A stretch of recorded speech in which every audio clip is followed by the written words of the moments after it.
आज विश्व बाघ दिवस है और बाघों की संख्या को देखते हुए भारत के लिए गर्व करने वाली खबर है।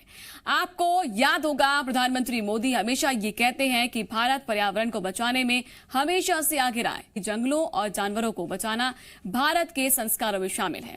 विश्व बाघ दिवस के मौके पर आज भारत गर्व के साथ पूरी दुनिया को ये बता सकता है कि पूरी दुनिया के 70% बाघ हिंदुस्तान में हैं।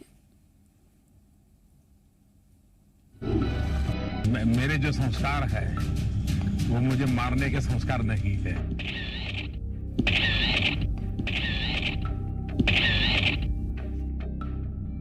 सत्तर प्रतिशत, जी हाँ, ये आंकड़ा देखकर आपको भी यकीनन अच्छा महसूस हो रहा होगा कि पूरी दुनिया के 70% बाघ भारत में हैं। दुनिया भर में बाघों को बचाने के लिए बहुत काम हो रहा है, लेकिन सबसे ज्यादा कामयाबी भारत को मिली है।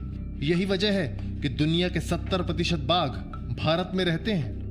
2010 में रूस के सेंट पीटर्सबर्ग में बाघों को बचाने के लिए शिखर सम्मेलन हुआ था। इस सम्मेलन में 2022 तक बाघों की संख्या दोगुनी करने का प्रण लिया गया था। भारत ने यकीनन अपने संकल्प को निभाकर दिखाया है। बियर ग्रिल्स के साथ जंगल सफारी के दौरान प्रधानमंत्री मोदी ने जो कहा था, वही दरअसल देश की भावना भी है। भारत के संस्कारों में जान लेना नहीं है। So if a tiger comes like this is your protection. You're in charge. But मेरे जो संस्कार है वो मुझे मारने के संस्कार नहीं है, इसलिए Okay, I'll take the weapon. मैं आपके लिए उसको मेरे पास रखूंगा। Perfect. We're on the move. Let's go. अभी बाघों की जिंदा प्रजातियों में Siberian tiger, Bengal tiger, Chinese tiger, Malayan tiger और सुमात्रन टाइगर हैं, जबकि बाली टाइगर, कैस्पियन टाइगर और जावा टाइगर की प्रजाति विलुप्त हो चुकी है। पर्यावरण के संरक्षण की शिक्षा दरअसल भारत में घर घर से मिलती है। प्रधानमंत्री मोदी ने भी ऐसा ही एक किस्सा बियर ग्रिल्स के साथ साझा किया था। वैसे हमारे जीवन में एक बड़ी घटना ऐसी भी है जिसका मैं, हमारे जो पिताजी की माताजी थे वो पढ़ी लिखी तो नहीं थी, मेरी माताजी भी पढ़ी लिखी नहीं है। मेरे एक चाचा थे, तो हम तो गरीबी में थे, तो रोजी रोटी कमाने के लिए कुछ करना पड़ता था। तो हमारे चाचा सोच रहे थे कि जो लकड़ी है चूल्हा जलाने के लिए जो काम आती है, उस लकड़ी का व्यापार करेंगे। तो उन्होंने जगह ले ली, दुकान का तय कर लिया। फिर हमारी दादी माँ को बताया, ग्राउंड मदर को। ग्राउंड मदर कह नहीं, भूखे मरेंगे, मजदूरी करेंगे, लेकिन लकड़ी नहीं बेचेंगे, क्योंकि लकड़ी में जीव होता है, हम लकड़ी नहीं काट सकते। बाघों के संरक्षण के लिए भारत कितना गंभीर है, उसकी एक झलक हाल ही में बने वर्ल्ड रिकॉर्ड से भी मिलती है। भारत में 2018 में बाघों पर किया गया सर्वे गिनीज वर्ल्ड रिकॉर्ड में दर्ज किया गया। ऑल इंडिया टाइगर एस्टिमेशन की ओर से बाघों पर किया गया ये दुनिया का सबसे बड़ा सर्वे साबित हुआ।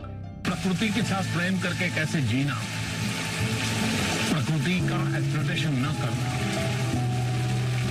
जितना मनुष्य के हक में है उतना ही है। और दूसरा, हम कुछ भी अगर प्रकृति से लेते हैं तो मन में एक बार सोचेंगे कि 50 साल के बाद जो बच्चा पैदा होगा वो आज आपको सवाल पूछ रहा है कि मेरे हक का तुम क्यों खा रहे हो।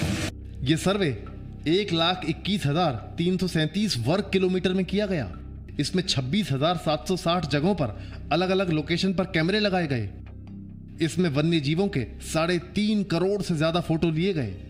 इनमें से 76,651 फोटो बाघ के और 51,777 फोटो तेंदुए के हैं। केंद्रीय वन और पर्यावरण मंत्री प्रकाश जावड़ेकर ने जो रिपोर्ट जारी की, उसके मुताबिक 1973 में देश में सिर्फ 9 टाइगर रिजर्व थे, जिनकी संख्या बढ़कर 50 हो गई है। रिपोर्ट के मुताबिक भारत में सबसे ज्यादा 1,492 बाघ 3 राज्यों मध्य प्रदेश, कर्नाटक और उत्तराखंड में हैं। सिर्फ बाघ ही नहीं, भारत के पास 30,000 हाथी, 3,000 एक सींग वाले गैंडे और 500 से ज्यादा शेर भी हैं। हमारे प्रकृति का ठीक होने का ये एक सर्टिफिकेट है, बाघों की संख्या। और दुनिया के 70% बाघ भारत में है। भारत को गर्व होना चाहिए। यानी भारत ने लक्ष्य से बहुत पहले ही बाघों की संख्या दोगुना करने का संकल्प पूरा कर लिया है। तो गर्व कीजिए कि हमारे देश में दुनिया की आबादी के 70% बाघ रहते हैं। ब्यूरो रिपोर्ट जी मीडिया।